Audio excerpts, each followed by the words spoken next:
And Congressman Bill Owens is with us now. Welcome. Thank you, Tom. With the holidays wrapping up, so too is your time in Congress. It is.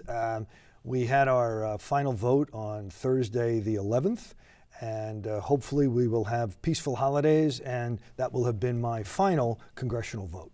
Is it tough to leave, tough to say goodbye, especially to your staff and a number of colleagues you've worked with over these past 5 years? It is. That's the complicated part of any transition, is saying goodbye to people who have been helpful to you, loyal to you, who have worked hard for you.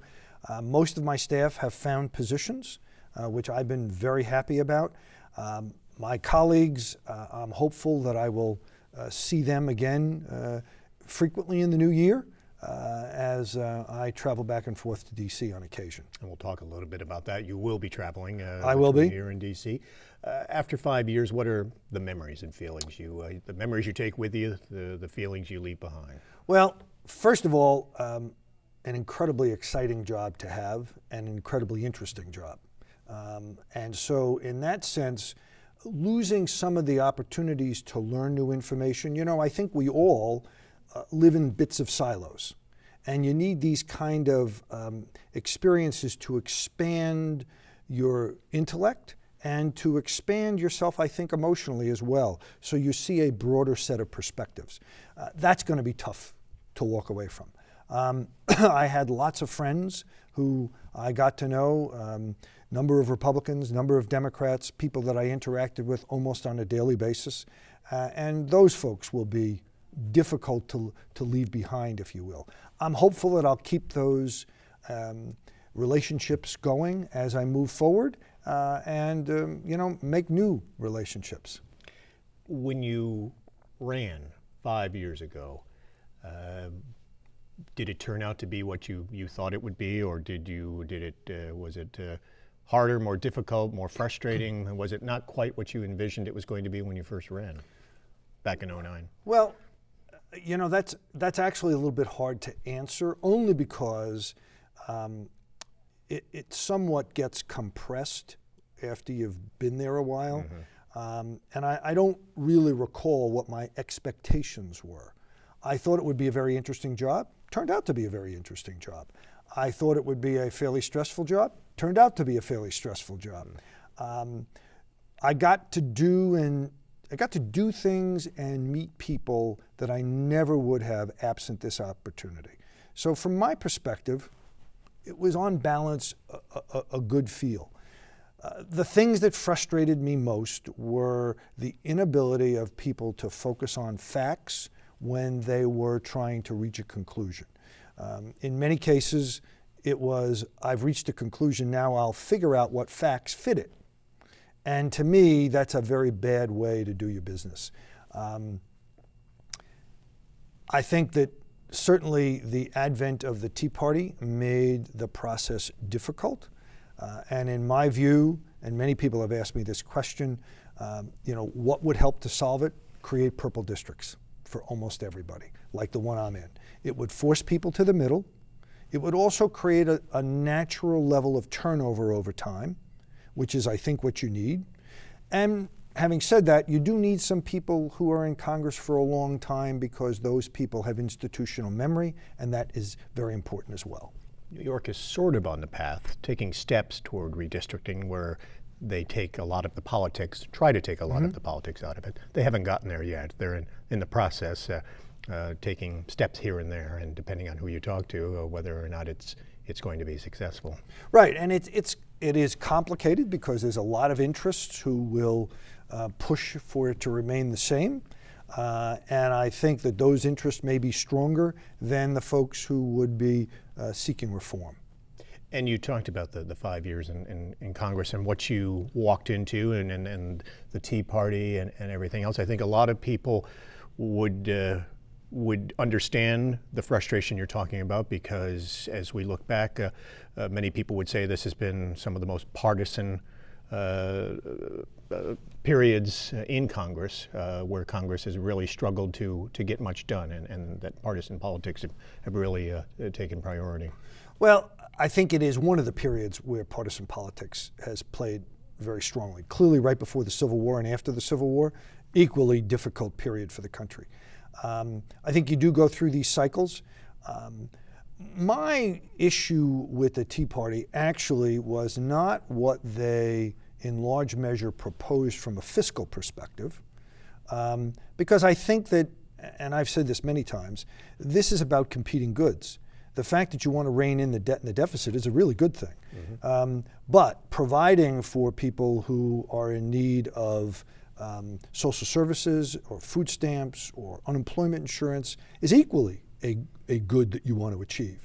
And it's the failure to be able to reach compromise which is what's problematic, not the goals. And that voice of moderation and compromise that you talk about, we're seeing less and less of that in Congress. That's right. And that was probably my biggest frustration and disappointment, was that moderates did not grow during my time there. They actually declined. As you walk away, what are some of the things you feel you accomplished?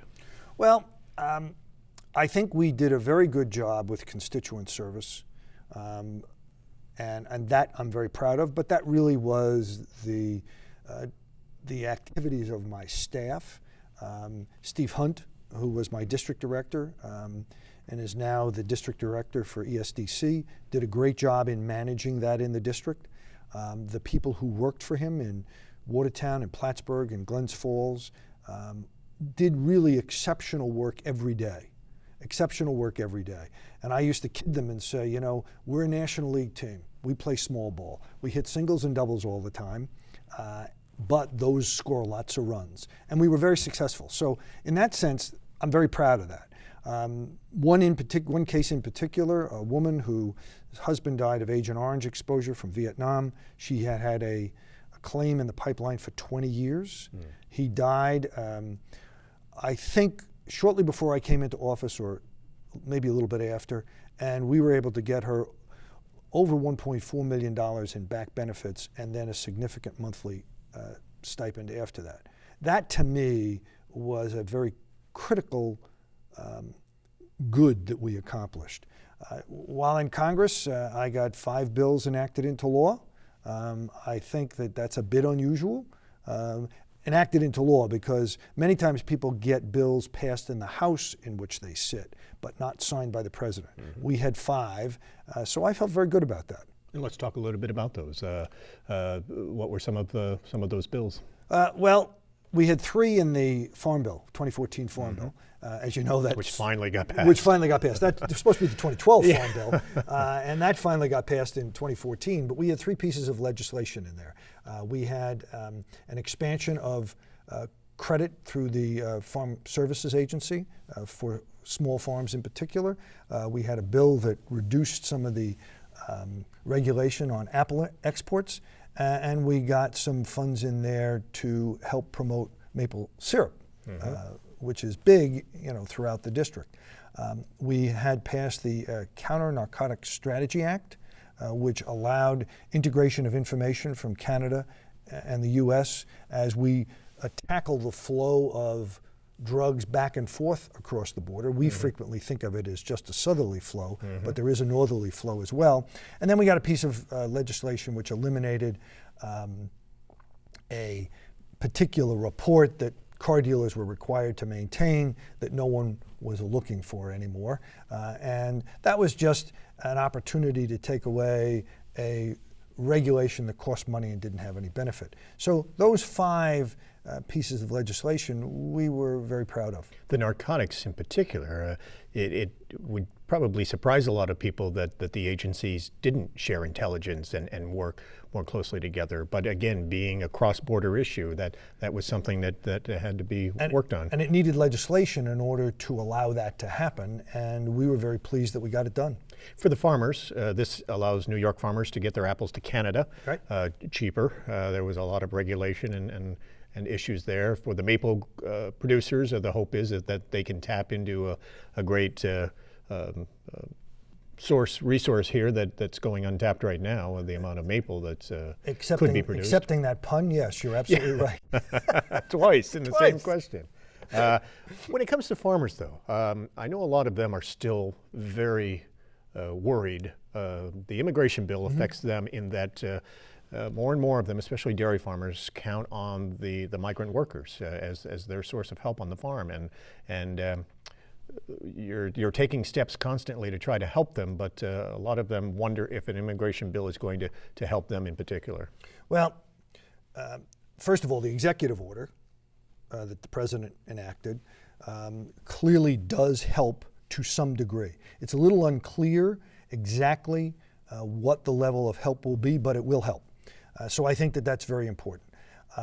I think that the criticism of the president's action is completely disingenuous when Republicans had the Senate bill available to them for 18 months, a bipartisan comprehensive immigration reform, and had 4 years of control of the House without passing a single piece of immigration legislation. So to say that we should have more conversation, more discussion, we should have hearings, they've had plenty of opportunity. And I think it's just an opportunity to take a political swipe when there is in fact no reality behind their intention to move on that. And with the Republicans taking control of both chambers now, is it very unlikely there will be an agreement, especially after the president's executive order on an immigration bill? Well, the president has said, pass a comprehensive bill, I'll sign it, which would in effect do away with the executive order. And that would be the perfect outcome. I think it's highly unlikely that the Republicans will be able to bring a comprehensive piece of legislation to the floor. They may bring individual pieces to the floor, but I don't think it's going to be comprehensive. And the spending package we just saw passed, Homeland Security did not get funded for the full year. Obviously, this is something the Republicans will take up in this new year. They're going to try to reverse or block the president's executive order from basically taking effect. They're going to try and do that by defunding it. Remember, this is a process we went through on the health care bill as well. They were largely unsuccessful in that endeavor. I think it's going to be very difficult to do that. In addition, I think it could have a counterproductive outcome for them. Because if in fact many migrant workers are able to, get coverage under this executive order, particularly in the ag sector, they're going to hear from farmers who are very upset with slowing it down or trying to kill it. I know there was some criticism, even from within the Democratic Party and allies, about the president's timing, the executive order. That came within days after the midterm elections, and a lot of people thought the timing was not the best, and that it really poisoned what goodwill there may have been in the lame duck session. Do you think that he should have waited until at least maybe into the new year to take these steps, or was there no good time with the Republicans taking control in January? I don't think that there really was a good time. I mean, the Republicans immediately after taking control enacted challenging legislation to him as well. And that got ignored in the news coverage. But, you know, if you're interested in getting someone to be cooperative, then you have to put forward something which entices them.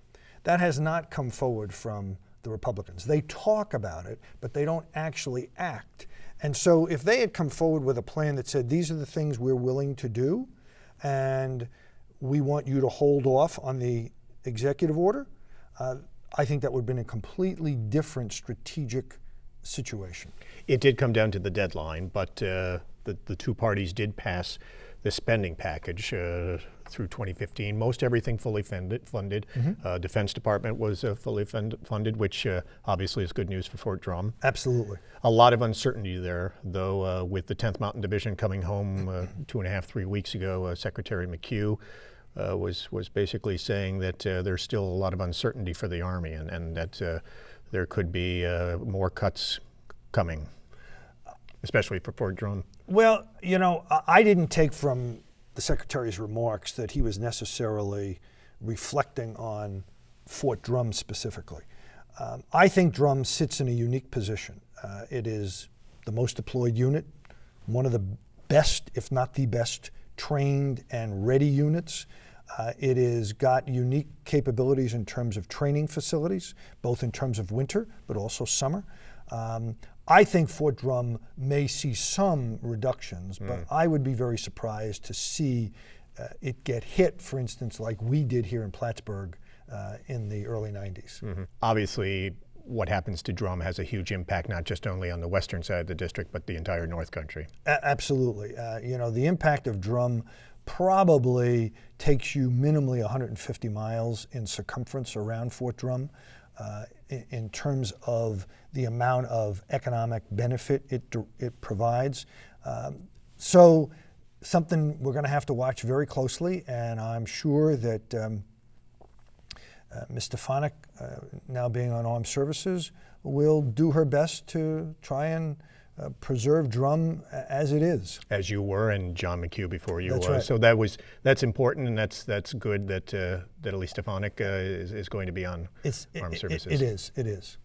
The combat mission ended for the 10th Mountain Division, home for the holidays. But do you anticipate, with everything that's happening, that they'll see action again soon, either in Iraq or Afghanistan?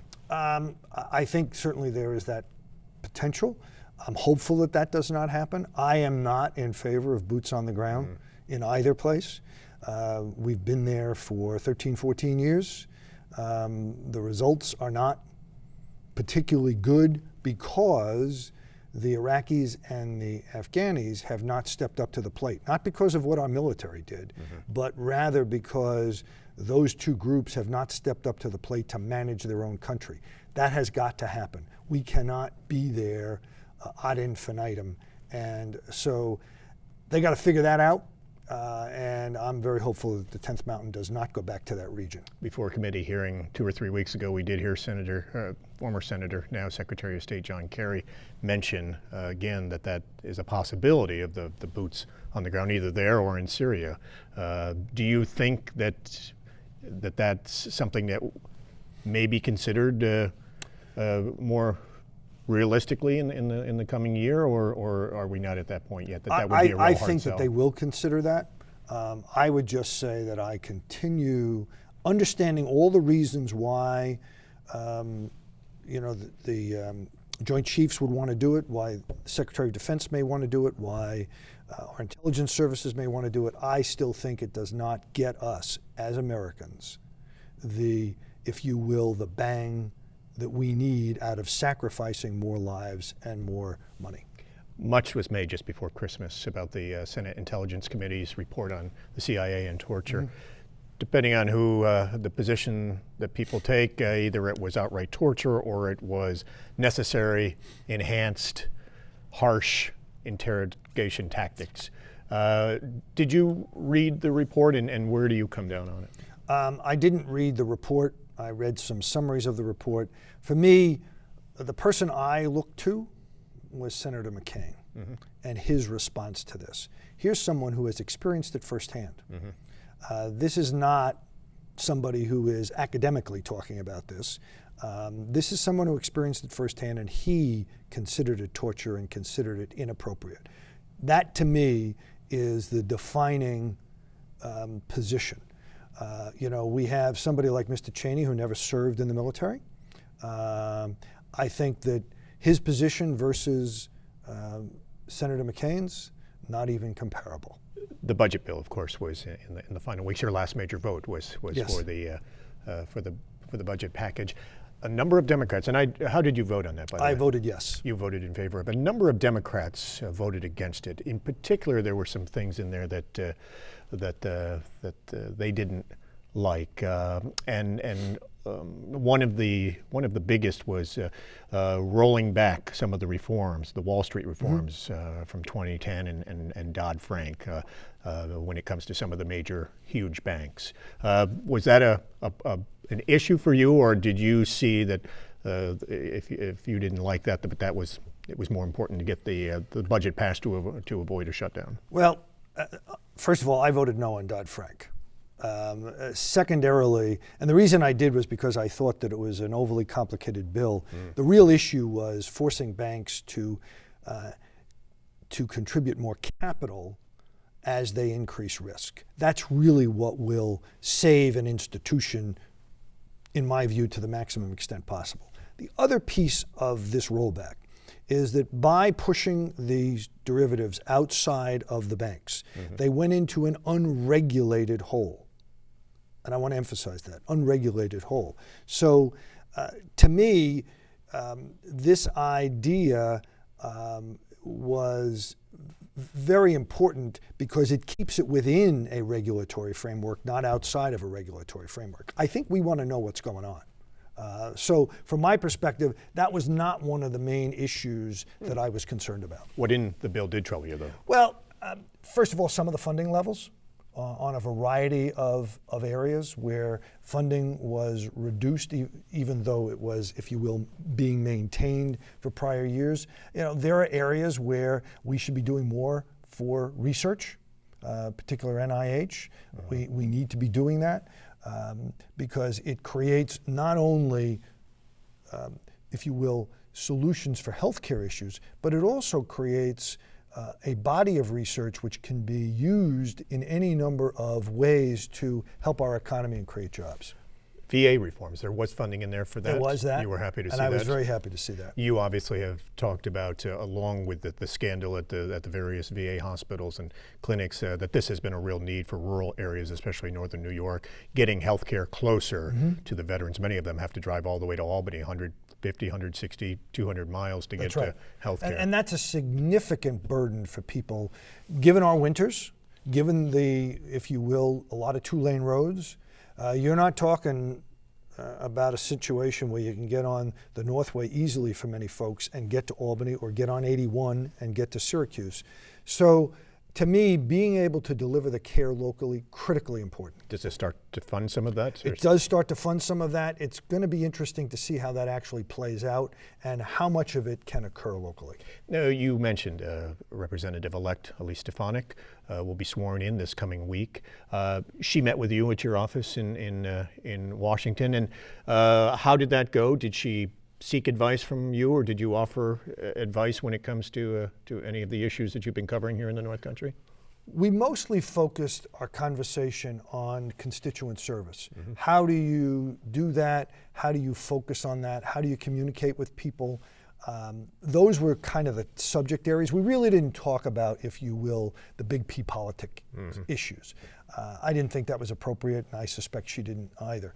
But we had a very nice conversation. She was very easy to deal with, and I'm hopeful that she will continue to work as we did. Obviously, a challenge. One of the challenges for constituent services is how large the district is. Absolutely.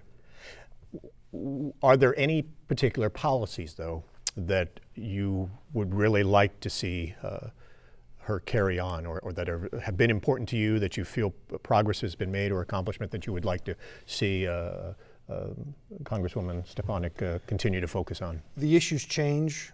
You know, what comes into your office in terms of things that need to be done. Certainly VA issues are always way up there. Social Security and Medicare issues, way up there.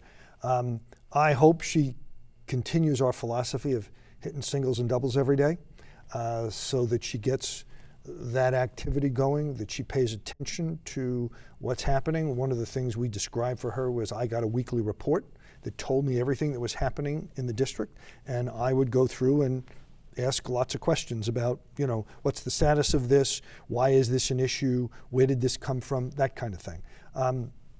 We talked about how to communicate with the district. I told her that one of the ways that we found very effective was our telephone town halls.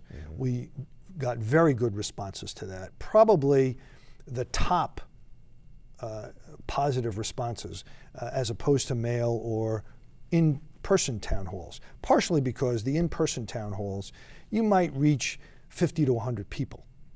Whereas the telephone town hall, you could reach thousands. And people could hear not just from their local community, but they could hear from all over the district what people's concerns were. And I found that that was very beneficial to me, but I think it was beneficial to constituents as well. Did you get the sense that border issues are a priority for her? And do they need to be? That's been a lot of your focus. I personally think they need to be because so much of our economy depends on it.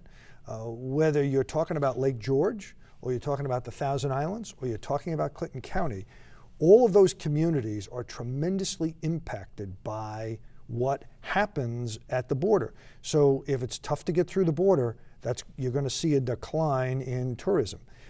If it's tough to get goods through the border, you're going to see a decline in commerce in the district. And we really need to make sure that we are focused on that because it had such a huge impact on our economies. You worked to get the border crossings updated. Obviously, Champlain was in the works. Pressure to get to La Colle, the Canadian government to do La Colle, Alexandria Bay, other areas you've been focusing on the border crossings, trying to update them, consolidate them if possible in some cases, and try to keep the flow going. Right, and you want to make sure that you're taking advantage of technology. And that's something that we continue to need to work on and to fund. President Obama, Prime Minister Harper, working on this new agreement between the U.S. and Canada. Is that taking definitive steps, and is that going to be good for the North Country? We'll be hearing an update on that sometime in January. We will get an update on Beyond the Border and the Regulatory Cooperation Council. Those are critical because they support what I've been talking about. In your last few days in office, you were honored with a Canadian flag that was flown over the Canadian Embassy in D.C. Was that a proud moment for you to be recognized for the work you've done with cross-border issues? It was. To be truthful with you, it made me feel very good that they recognized that we were focused on issues that affect both countries. And as you enter into retirement now, or at least retirement from Congress, actually you'll be continuing to work on cross-border issues. That is my goal. I'm hopeful that the folks in the communities that I've served as a member of Congress will invite me back to help them in that capacity as well. And a lot of people probably wonder, what are your plans now as you step away from Washington? Well, as I joked and told my wife I was looking for 5 part-time jobs, I'm up to 3 and I'm looking for 2 more. But you'll still, in a number of ways, be involved, if not as a diplomat, working. You'll be working in D.C. with a firm in D.C., which will be heavily focused on Canadian activities. Again, trying to persuade Canadian companies to expand down here in the United States, but also trying to get U.S. companies to think about Canada as a larger market. And we're going to spend some real time on that. It's going to take a little time for that to sugar out and figure out exactly how that works. But that's an area I'm very interested in, again, because I think it helps to create jobs, in particular in the New York 21. And as you step away now and look back, your proudest moment? Well, I would have to say that it was when we recovered that money for the woman whose husband died from Agent Orange exposure. That was one of my proudest and defining moments, I think, for the constituent service that we did. And any regrets? Well, clearly the fact that moderates/centrists have declined during my time in office, I think that that's a real negative for the country. Bill Owens, always a pleasure. Thank you for taking the time. Thanks, Tom. Thank you.